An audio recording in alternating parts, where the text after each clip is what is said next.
Hello, beautiful souls. Welcome to another beautiful episode here at Happiness from Within. I thought I'd do something a little bit different. I wanted to hop on here to tell you a little bit about my story. Thank you for those of you that reached out to me. I just thought it would be a lot easier to hop on here and share with you a little bit about Happiness from Within, where it came from, and a little bit about myself. So, I come from a traumatic past that has made me the woman that I am today. I was molested as a young child, and to realize one in every three women, one in every four men have gone through something traumatic in their life. There's 4 million people in this world that also struggle with something chronically. So none of us are alone. None of us are a victim. The reason I share that with you is because for many years I lived my life as a victim. We make up these stories in our heads of why we can't be successful in something.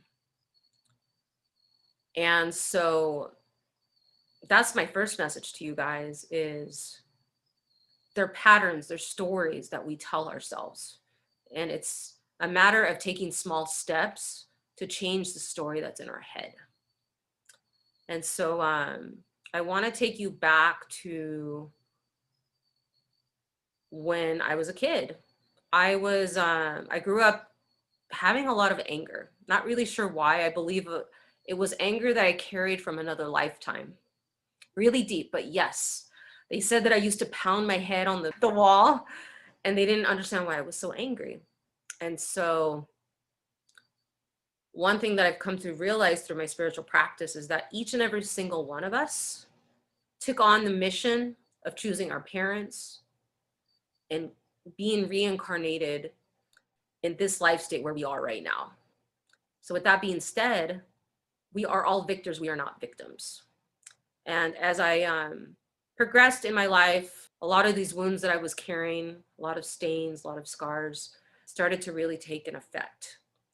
And when I was in high school, I found outlets and things to do to keep myself busy. I ran track. I used to weigh 250 pounds, and thankfully I was able to lose about 125 pounds. I went down to 110 pounds. But I had an outlet to let out that anger is what I wanted to say. And so I also joined the marching band. I was playing clarinet ever since I was 11 years old. And I always wanted to sing, but I didn't join the choir in high school. When I graduated high school, I actually ended up going to college. I got accepted miraculously into a music program, which was crazy. Back in the time, it was a videotape. I sent a videotape and I got accepted into the Conservatory of Music. I'll have to tell you guys a little bit about that story. So I'm 40 years old. I'm not ashamed to tell you my age. I graduated in 2004. It's interesting because in college, that's where I left home. I went to school up in Northern California, where I really started to really have to take full responsibility for myself because I didn't have my parents anymore. And I was on my own, you know. I was still in contact with them. They would help me out financially here and there, but I was away from home. I had to pay my own bills. I had to take care of myself. And, you know, coming from a traumatic background, not that I didn't have moments of happiness, but because I was carrying a lot of that pain, I really struggled a lot in school. I did really well in high school, but I had to work really hard. Like things didn't come to me easily. And so I remember they put me in a program where it was for people that learned really slow. I thought, man, I feel like a retard. Even though, look now, I'm not a retard, right? But I had to take extra classes in order to graduate. But they had these classes. There were different students that were there. It's funny because I actually almost ended up being kicked out of the Conservatory of Music because I was really struggling with music history. I had failed the class twice with, I think I got a D or something. It was like crazy. But I was so determined the third time that I was going to pass this class. I ended up passing the class with a C. That's all I needed because I was a music management major. And as a music management major, you didn't necessarily need to have an A or a B. I just needed a years to graduate. But what I wanted to tell you going back is when they told me that, if you want to graduate from the Conservatory of Music, you got to pass this class. And they said, or you can go across the street to the lawn to the School of Business. And I remember that day when I went across the street to the School of Business, and the person said, okay, how can I help you? And he looked at me, he's like, you don't want to be here, do you? I says, no, I don't want to be here. It's kind of like a similar story of what happened to Dave Brubeck, because they had told him the same thing. If you want to go across the lawn, across the street, there's a School of Business. I said, no, I don't want to be here. I said, I want to graduate from the School of Music. That's why I came all the way over here to study. He's like, then just do that. He's like, if you ever change your mind or if you want to get your MBA, you know where we're at. And so I had a fight. I had to like petition. And I remember at the time, my clarinet teacher, I've never shared this story, okay? My clarinet teacher at the time, I don't think she really liked me. Probably because I wasn't like one of the best clarinet players. Like I really wasn't, and I'm not saying that to put myself down. I wasn't like some grandiose clarinet player. Like I was average. I came from a background of like practicing a lot, but because of a lot of the things that had happened to me, I don't really feel that I was able to perform my best because I really struggled with rhythm, right? How is it that I got through music school struggling with rhythm? I just did. I did what I had to get through. I was practicing 2 hours a day, sometimes 3 hours. But I share that experience with you because I always had a dream to study music, and spirit, God, higher source, whatever you want to call it, helped me to get into the school, and I got to practice something that I love. And I always saw this image of myself graduating, right? So just really grateful for that. I did graduate in 2004. It was such an honor to get that degree. It wasn't so much even about the degree, it was the person that I became in that experience. And so after I had graduated, I, ooh, I had to basically go find a job, right? One of my first jobs actually that I had was when I was 8 years old. I used to babysit. When I was in high school, I was working at Carl's Jr. So that was an interesting experience, working drive-through. And so throughout my 20s, it was really, I believe, building the foundation for my life. 2000, I met my best friend that actually introduced me to Buddhism. And I told her she was crazy. I was like, how is it that you can chant some words, Nam, Myoho, Renge Kyo, and change your life? I said, you're freaking crazy. So it wasn't until I actually hit a really low point in my life that I actually decided to start practicing Buddhism. I saw all the stuff that she had went through, and I was like, wow, how did you overcome all that stuff? And really seeing hood. It's basically your life state itself.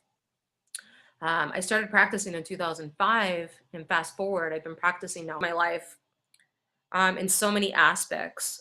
What happened in 2000, just going back really quick. So in 2000, I actually had fallen down some stairs when I was at the Conservatory of Music. I was being stubborn. I wanted to go in the same door that people were coming in. And I ended up falling on my left-hand side. And so that was a big turning point because you can imagine being able to run for so many years and then that was just taken away, right? Thankfully, I could still walk, right? But what ended up happening throughout those years, I didn't realize until 2011. This is where my spiritual journey really began. I found out that I had a cyst in the back of my knee, and the doctor says live with it, right? And so for 9 months, I tried altruism, my Buddhist practice, and the wisdom that I gained through chanting Nam. I do it. They said the surgery is very risky. You may never walk again. And I was like, watch me. And so one of the things that I've learned through my Buddhist practice is that there's this thing called karma. And karma is basically, we all have karma. It's a series of events or occurrences that happen that we can change. You remember how I was telling you earlier that we chose our parents? So we have to take responsibility for where we are right now. I felt like I had enough confidence at that point.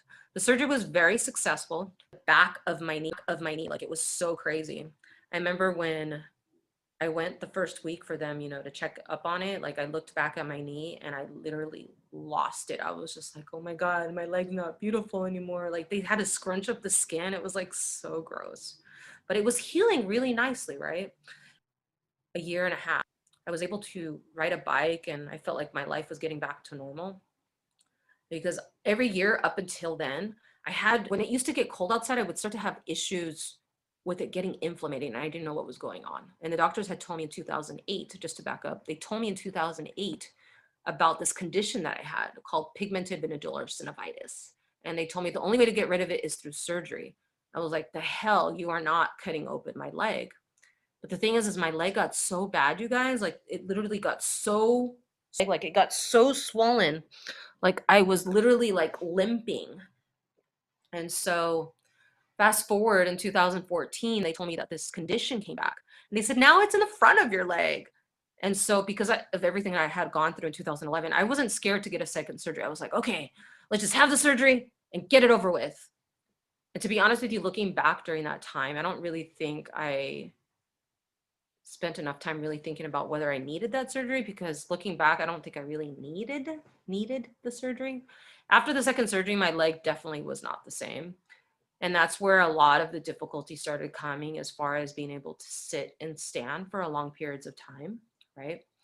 Um, Thankfully, I was working at a desk job, but I had to always have my legs elevated. You can imagine how embarrassing that was, right? Or even taking like an Uber pool to save money, right? Um, the most important thing is just I never gave up. I kept moving forward.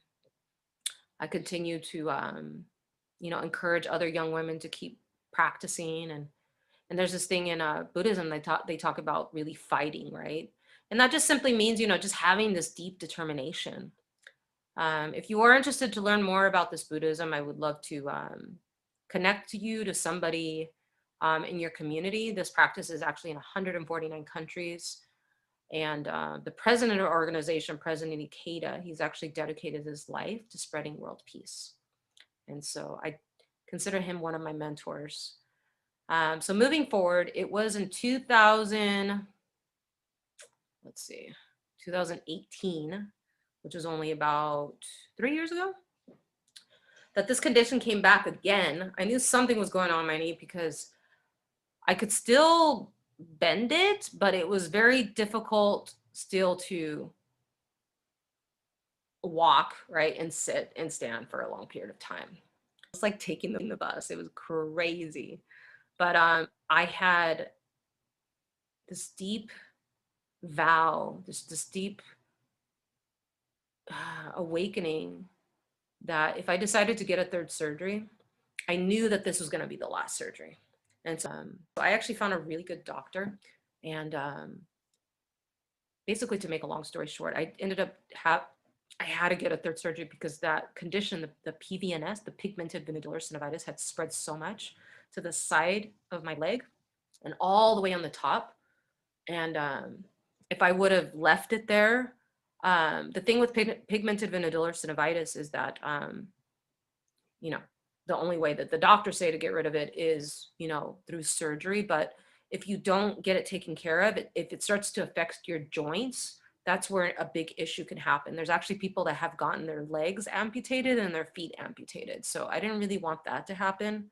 I made a deep vow that I really want to use my legs and my body to for happiness, for helping others, to encourage others, and just really making that vow. So after I had my third surgery, I'm really happy to say that I'm doing so much better. Just 3 years ago, like I said, I could barely walk. And I now actually do hot yoga almost every single day. And it was able to bend my leg from 30 degrees to 140 degrees. And I knew in that moment that my leg was healed. And that's where a lot of my intuitions, one of my gifts is that, and if this is something that resonates with you, I would love to do a reading for you, is I'm able to see images that they need to hear in regards to their healing. That's a little bit about my healing. Thank you guys so much for listening. But I'm grateful for everything that I've gone to up to this point, because it's made me the woman that I am today. And so how happiness from within started was through my Buddhist practice. As I have found my happiness from within, I said, you know what, I really want to, actually Spirit told me, he said, now that your knee is healed, you have a very big mission to spread. And that is the whole purpose of my podcast, Happiness from Within, is to touch people's hearts and souls at a very deep level through interviews. and to help people come out of the darkness and into the light. Any of you guys listening to this, any human being, like, it's inevitable. We're all going to go through something. We've all gone through the coming into the darkness, into the light. I'm not necessarily saying that it's Nam Myoho Renge Kyo for you. Whatever it is that you believe, I completely respect that. I just share with you what has helped my life. Yeah, that's a little bit about me. And I just wanted to go over a few of the programs just to tell you guys a little bit about what I do.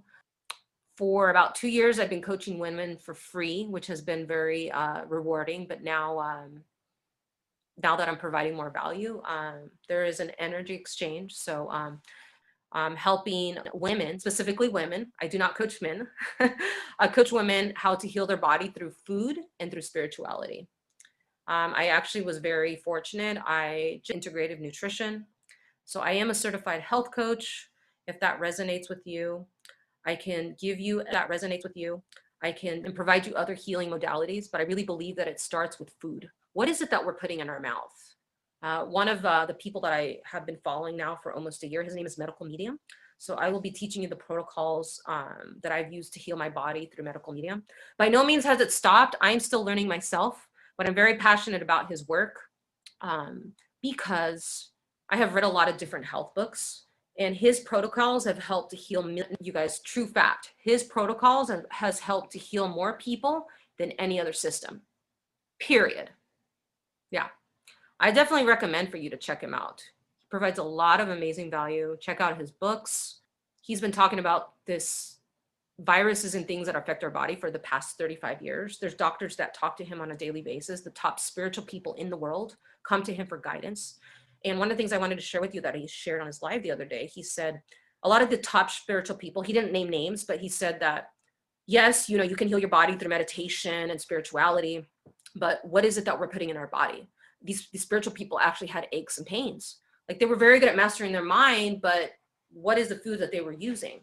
Right? Until we get these viruses out of to heal our body, because there's so much stuff out there. So if it resonates with you, please check out medicalmedium.com. I'm going to be talking more about him. If you're interested in getting coaching on simple principles of 3 steps that you can start taking today, I offer, I'd love to go into the programs that I offer. So I'm offering what's called voice note coaching. So basically, if you're looking for a 15-30 minute coaching up to an hour. Some people don't like to show themselves. Maybe you don't want to jump on a Zoom call, no problem. What we can do either via WhatsApp, or can do voice notes. I can share with you from the comfort of your home and your phone, wherever you're at, and we can do one-on-one coaching that way, or we can jump on a Zoom call.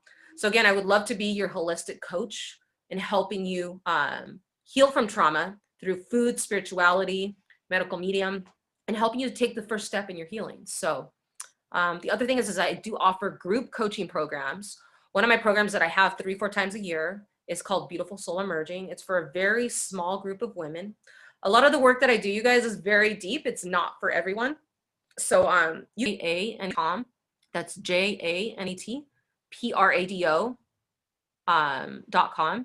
And I would love to assist you. And just to tell you about a few more of my programs. So I'm a very gifted intuitive, as I had mentioned.